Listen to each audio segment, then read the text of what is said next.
The value of the Swiss franc continues to rise and according to the Croatian National Bank stood at almost 7 kuna and 54 lipa this morning.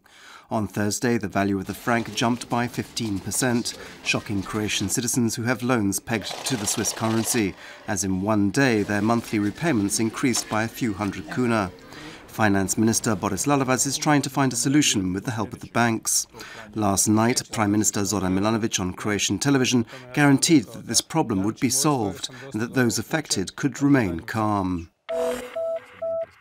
Meanwhile, Professor Jakovčević from Zagreb University's economics faculty believes that the banks do have room to maneuver and to help citizens, claiming that most had already exchanged their outstanding liabilities from Swiss francs to euros. The Slovenian government has submitted to the Council of Europe its action plan for paying out the lost savings that were held in the now defunct Ljubljanska Bank.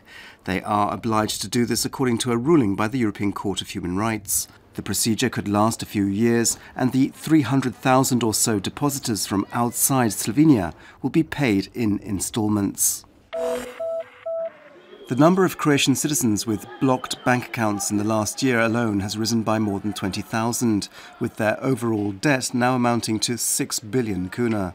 The association representing their interests has called on the police to refuse to evict people, pointing out that according to the constitution, the police are only allowed to enter someone's home if they have a court warrant. Production at the TLM light metals factory in Šibenik has fallen to around 1,000 tons a month, and the metal workers' unions are calling on the company's management to take urgent measures to stimulate production, warning that otherwise the company will collapse. They have said that if no progress has been made by the end of this month, they will take industrial action.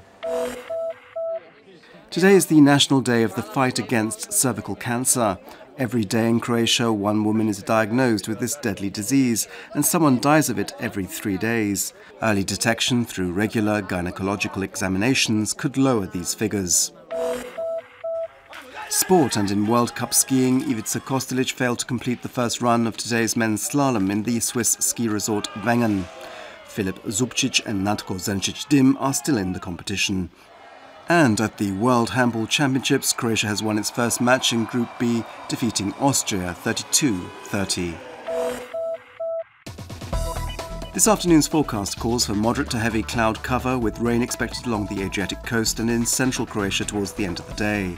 The heaviest downpours, along with storms, are expected in the evening in parts of the northern and central Adriatic and in higher regions.